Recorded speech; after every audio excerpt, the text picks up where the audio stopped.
Alright, so I'm going to talk about this whole thing that the Browns propose of using draft picks 5 years out. Now, then I was like, heard that this is sort of a little preposterous. It's funny because it's the Browns out of all teams that are making this suggestion, because they're the team that's like, really? Y'all want to do it? That's hilarious. And to be honest, most of the rules and like this one that would get shut down is really because somebody had to step in and tell you you're not supposed to run with scissors while also trying to eat ice cream. Like, cause that's what the Browns are sort of doing, and a lot of owners, cause a lot of owners, I was like, this is sort of stopped it. Like, there's a reason a salary cap, because people will be out here spending money like crazy, which isn't too much of a bad thing, especially in the NFL that doesn't have guaranteed contract. But that's neither here nor there.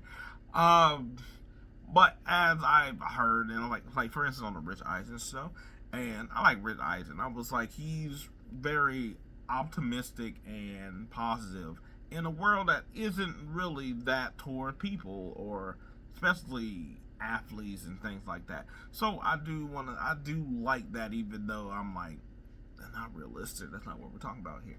But besides that, he was very against this notion, saying that it would be much like the NBA, and the NFL shouldn't want to be like the NBA, and also this is a good idea. And while this might sound like an NBA versus NFL draft comparison, because I was like, that's what it sort of was made out to be, that could be a whole different thing in of itself. But I was like, one of the points was that, why would you, like, who would take that? And I was like, every team would take that if they knew that they were going to get draft picks in the future. And it's like, why for, say, like a player that's in high school technically right now? And I was like, well, and you don't know your draft slot, you don't know where you be picking, and I was like, well, you don't know what you're going to be picking for next year's draft either, but you could trade those picks. I was like, the prospects have nothing to do, because even though we don't know the draft class 3-4 years from now, I was like, you will probably know within that period of time if you get a quarterback or if you don't get a quarterback, and if they're good or not. So getting a first round pick in like 2031, sure. Do we know any of those prospects then? No. Do you know if you will need what you will need at that point? No. Doesn't matter. You have the pick. So guess what? You might roll up 2031. Yo, I got 3 first round picks. I forgot I made that pick 2 years ago to get that first round pick, or whatever. I think that it also helped, funny enough, that it helped somebody like the Browns, who, if you wanted to trade Myles Garrett, maybe you would trade like some crazy boatload of picks for Myles Garrett. Or say, like, if it was like, say like Myles Garrett like 30, 31 right now, if this has been like 2-3 years ago. Or say somebody's like, hey, I got 4 first round picks for you, Cincinnati, can I have Joe Burrow? Guess what? Do Cincinnati say no? Probably. But guess what? 4 first round picks is something sort of hard for you to be like, no, let me think about it. I was like, depending on the quarterback, you're probably gonna think about it. So that's why I'm like, I don't think this is a third rule. I actually would like it. I think, and the thing is, I think a lot more people are savvy enough now. Because that was another thing, too, that it was like the NBA with the picks and stuff like that, which you can't trade consecutive picks. And knowing the pick swaps and lottery protected, that's really in the weeds of being like some real dorky, nerdy type of stuff that nobody really is going to know that too much outside of the people it is job of talking about this kind of stuff, past the people that just give you the information or whatever. But even then, it's not hard to understand this is lottery protected or top 15 protected. So this wouldn't even really be that much of a problem. I think people are way more savvy now that if, say for instance, if Jalen Waddle would have went for a first round pick this year and a first round pick in 2029, people would understand that. They would keep a count in their head that we're like, oh, we got that 2029 pick, so just in case this don't work out with this quarterback, whatever, Or they're like, hey, you know what? Let's go trade for that person and let's just use that 2029 pick to help us with some ammo. I think it would help. Or whatever. Also, the argument of being made of not just about knowing the prospects in the future, but saying the reason the NBA draft isn't good is because people don't know the prospects now is kind of weak, just because most people don't know the NFL prospects. I was like, yes, you get a little bit more information leading on in the weeks before the draft, but outside of pretty much the quarterbacks, a couple running backs, a couple of receivers, it ain't like people out here knowing linemen. It ain't like people knowing like defensive tackles, and not too many people knowing linebackers like that, safeties. Like they know the like just like in the NBA draft, you know the top people at the top of the card. You might know a sprinkle here and there. You don't know anybody. Same thing with the NFL, except for that's for 7 rounds. Nobody knows 7 rounds worth of people, so that's a moot point. So there's nothing into that as well. Now let's be honest. The point he did make was a great pick, and it's more of an indictment on the NFL than anything. It's because most coaches are gone within 2 years.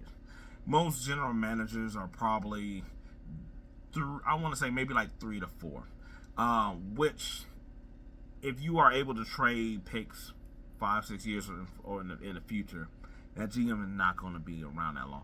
Also, but I will say counter to that, they probably also aren't going to be able to do too many trades like that. Let a couple of those trades pop off where you're trying to do multiple years in the future trade constantly. And I'm like, unless you just got like a brain dead owner, the owner's going to know in a way that you're not going to be sticking around for long. Because now you're messing up too many things in the future. And especially you're not winning. It's one thing, it's like when the Patriots was having that dynasty, they was doing it. Cool. The Chiefs, when they were doing their thing, cool. The Rams and the GM that'd be like, screw them picks, cool. But you ain't winning. Like, for instance, if Brandon Beane was doing this with the Bills and they kept losing, he'd have been gone. So while it is to sort of, the rule wouldn't allow the GMs, it would allow the GMs to trade far ahead, and you just like, oh, this could be bad. The owners would after a while, especially like the team, kind of like, look, it's one thing when you're just doing it, and it's like, oh, okay, cool, you're the Tennessee Titans or something like that. But let you get talked about on TV every day where it's like, did the GMs do another futuristic trade? That gets back to them. That's a problem. That's a bad look. So even though I do think it won't be done to stop general managers, because basically that general manager does it in like year 2 and is out in the 3rd year, then whoever gets there is like, man, I don't have I don't have 2 first round picks for the next 2 years because of this dumb. Yes, you sort of see the Falcons with this year that they don't have a first round pick because they traded it. Guess what? It messes up this GM and their their start this year. So you can see the problem of having consecutive picks in the future. But I'm just saying, I think that's also saying that some GMs, like this is really just bad. Like, bad teams are going to bad team, and good teams will be fine. Even good teams might get a little bit ahead of themselves with this, but I do think that at the same time, a first round pick is really valuable in a way, and trades in the NFL aren't at the magnitude of the NBA. Where like in the NBA, since there's only 2 drafts, you're mainly trading first round picks anyway for players, so they are held in like a high regard, just like the NFL. But it's a part of doing business in the NBA. If you want that player or whatever, you're not going to send a player of equal caliber. With the NFL, first round picks are sort of kind of at such a premium, and also there's not too many players that are at a first round pick like threshold that you won't be throwing away 2 years from now first round picks to get who. If it ain't really a quarterback and it's not a premier pass rusher, then who are you really doing it for? I was like, yes, one, but You know, like how the receivers went for like a first round pick this year. Trent McDuffie went for a first round pick this year.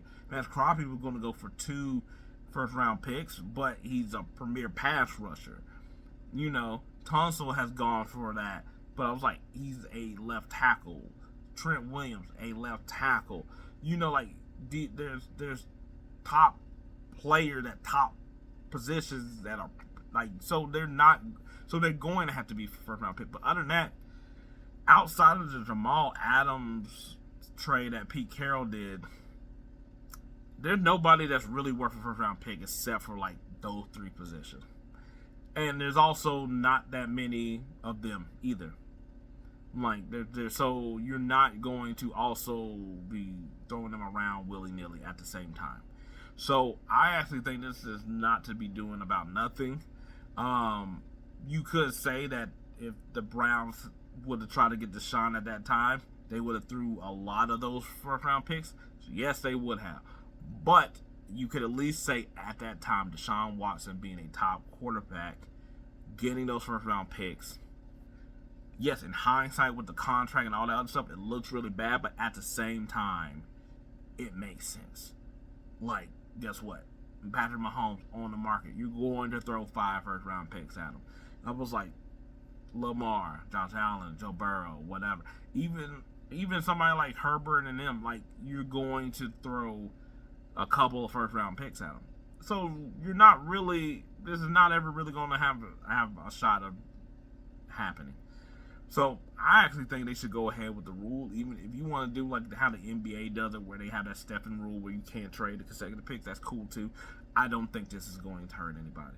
I think that everybody would think that it'd be like, oh snap, I can't wait for these trades to fly, but guess what? They won't.